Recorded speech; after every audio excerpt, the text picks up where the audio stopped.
Movie exact वहीं से start होती है जहाँ पर इसका पार्ट 1 एंड हुआ था, जहाँ हम लूजर्स क्लब के बच्चों को देखते हैं जो कि पेनी वाइज को हराने के बाद एक कसम लेते हैं जिसमें वो प्रॉमिस करते हैं कि अगर 27 सालों बाद फिर से पेनी वाइज वापस आ गया तो वो सब एक होकर उसका मुकाबला करेंगे और इस बार वो उसे जान से मार डालेंगे। फिर हमें 27 साल के बाद की कहानी दिखाई जाती है जहाँ पर उसी जगह यानी डेरी टाउन में एक फेस्टिवल चल रहा होता है। अब इस फेस्टिवल में हम 2 बॉयज को देखते हैं जिन्हें दूसरे बॉयज तंग कर रहे थे। अब रात को जब वो लड़के फेस्टिवल को छोड़कर अपने घर वापस जा रहे होते हैं तो वो लड़के फिर से उन्हें तंग करने लगते हैं और तभी वो एक दूसरे को मारने लगते हैं। मारपीट के दौरान वो लोकल बॉयज उन दोनों फ्रेंड्स को काफी जख्मी कर देते हैं और वो उनमें से एक को उठाकर ब्रिज से नीचे रिवर में फेंक देते हैं।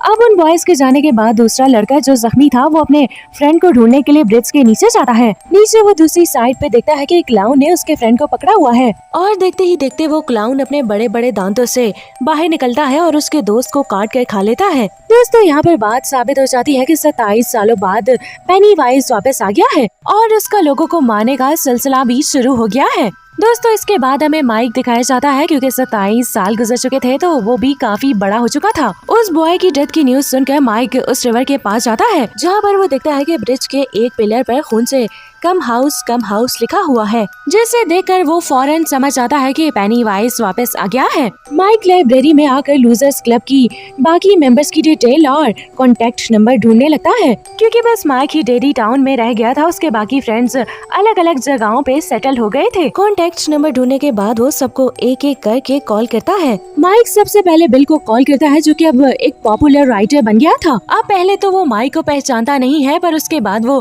पहचान जाता है। माइक बिल को मिलने के लिए बुलाता है और वो फौरन ही एग्री हो जाता है और इसके बाद मिक बेन को कॉल करता है जो कि एक बहुत रिच आदमी बन चुका था और वो भी पहले माइक को नहीं पहचानता। उसके बाद माइक बेवली को कॉल करता है जो कि एक बहुत ही ज्यादा रिच आदमी की वाइफ थी। सबसे आखिर में माइक अपने एक दोस्त को कॉल करता है जो उसकी कॉल से बहुत ज्यादा डिस्टर्ब हो जाता है और वो बाथरूम में अपनी वेन काट लेता है और वो फ्रेंड जिसने सुसाइड की थी उसका नाम होता है स्टैनले और बाकी फ्रेंड्स डेरी टाउन में वापस आ जाते हैं और एक रेस्टोरेंट में मिलते हैं। अब क्योंकि डेरी टाउन में उनकी बहुत सारी यादें थी तो वो लोग अपने बचपन की बातें करके काफी एंजॉय करते हैं। फिर माइक उन्हें बताता है कि उसने किस मकसद के लिए उन लोगों को वहाँ पर बुलाया है। माइक बताता है कि आखिरकार पेनी वाइज 27 सालों के बाद दोबारा वापस आ चुका है और लोगों की डेथ होना शुरू हो गई है। वो कहता है क्योंकि हम लोगों ने वादा किया था तो वो फिर से एक होकर पेनी वाइज को मार डालेंगे। ये सुनकर सारे दोस्त डर जाते हैं क्योंकि कोई भी वापस पेनी वाइज से मुकाबला नहीं करना चाहता था।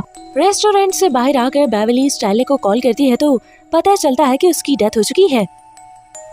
ये सब सुनकर वो लोग और भी ज्यादा डर जाते हैं और एक एक करके वहाँ से जाने लगते हैं। लास्ट में मिक बिल को अपने साथ रखने पर एग्री कर लेता है। मिक बिल को उस जगह पर लेकर जाता है जहाँ वो रहता था और वो एक लाइब्रेरी थी। घर लाने के बाद माइक बिल को पानी में एक ड्रग मिलाकर पिलाता है जिससे उसे विजन आने लगते हैं और माइक उसे एक एंटीक स्टोनवेयर दिखाता है जिसमें वो पेनी वाइज को कैद कर सकते हैं। माइक बिल को बताता है कि 18वीं सेंचुरी में अमेरिकन ट्राइब ने एक रिचुअल परफॉर्म करके पेनी वाइज को इसमें कैद किया था और वो उन ट्राइब से मिलकर आया था और साथ में उनका स्टोनवेयर भी चुरा लाया था ताकि वो इसमें पेनी वाइज को कैद कर सके।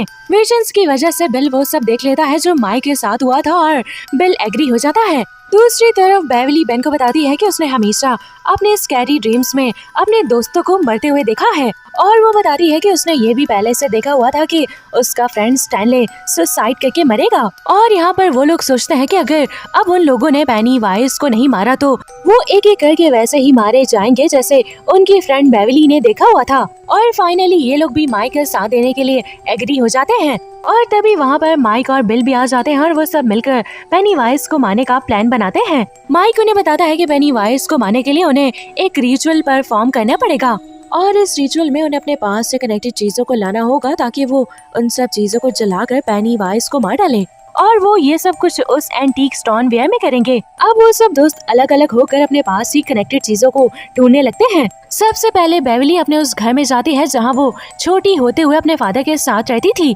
वहाँ वो एक लेडी से मिलती है जहाँ वो अब रहा करती है। बेवली रूम के हॉल में से एक लेटर निकालती है जो बचपन में उसने बेन ने दिया था और फिर बेन वही सेवर के पास आकर रुकता है जहाँ पेनीवाइज उसके छोटे भाई को लेकर गया था। उसी सेवर के पास जाकर बिल चिल्लाते हुए रोते हुए पूछता है कि आखिर इतने सारे बच्चों में उसने उसके भाई को ही शिकार क्यों बनाया। और रिप्लाई में उस सेवर में से पेनीवाइज की आवाज आती है कि उसे बस बिल चाहिए था और उसे बिल नहीं मिला तो वो उसके भाई को उठाकर ले गया। और फिर उस सेवर में उसको उसका छोटा भाई उसी पेपर बोट को लेकर खड़ा नजर आता है जो बचपन में उसने ही बनाकर दी थी। बिल उस सेवर में हाथ डालते हुए अपने भाई को निकालने की कोशिश करता है तो पेनीवाइज उसको बहुत सारे हाथों से अंदर खींचने की कोशिश करता है, लेकिन बिल फौरन से अपना हाथ छुड़ाकर पीछे आ जाता है और उसके हाथ में वही पेपर बोट साथ आ जाती है जो उसने अपने भाई को बनाकर दी होती है और उसे अपने पास से जुड़ी हुई चीज मिल जाती है। रिची को अपने बचपन का कॉइन मिलता है और इसी तरह उनके बाकी फ्रेंड्स को भी बचपन के यानी पास से जुड़ी हुई चीजें भी मिल जाती हैं। फिर वो लोग सब मिलकर उसी पुराने घर में जाते हैं